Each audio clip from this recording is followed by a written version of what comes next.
Every year, I put a lot of effort into planning a family vacation. It's become a cherished tradition, one of those things that binds us together and keeps the family close despite our busy lives. I love seeing everyone relaxed, sharing laughs, and making memories.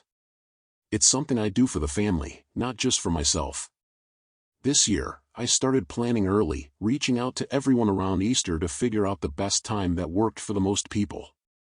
It's a juggling act every time, coordinating schedules, trying to find a sweet spot where we can all get away.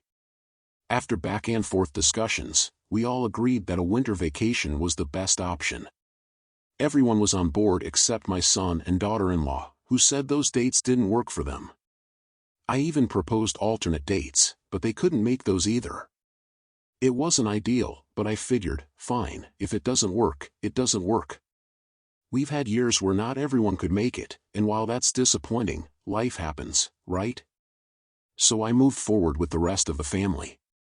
Usually, our vacations are something we can drive to, a cabin in the mountains, a beach house, nothing too fancy but always cozy and fun. This year, though, the adults in the family decided it was time to do something special. The kids are finally old enough to handle a bigger trip, so we thought, why not make it an adventure and leave the country? Europe came up as the dream destination, and the idea stuck. Everyone got excited, and it felt like a great way to elevate our family tradition. So, I booked the flights, reserved the accommodations, and finalized the itinerary. I paid for the lodging myself because I always try to contribute something extra when I can. Everyone was excited, and everything was locked in. Because my son and DIL had said they couldn't come, they weren't part of the planning group chat. I didn't think much of it, they had made their choice, and the rest of us were set to go. Then, about a week ago, my DIL calls me, and her tone is completely different. She's suddenly all interested, asking about the plans, where we're staying, and what she needs to do to join. It caught me off guard, so I asked how she managed to get the time off, given that she originally said she couldn't come. She gave me a vague answer about work things changing, but I wasn't buying it. It felt off, like she just wasn't interested in going until she realized this wasn't just another local getaway but a full-blown European adventure. I couldn't shake the feeling that she and my son had brushed off the trip when they thought it was something they could easily skip. But Europe? That was different, and suddenly, they wanted in. I get it, who wouldn't want to come along once they heard?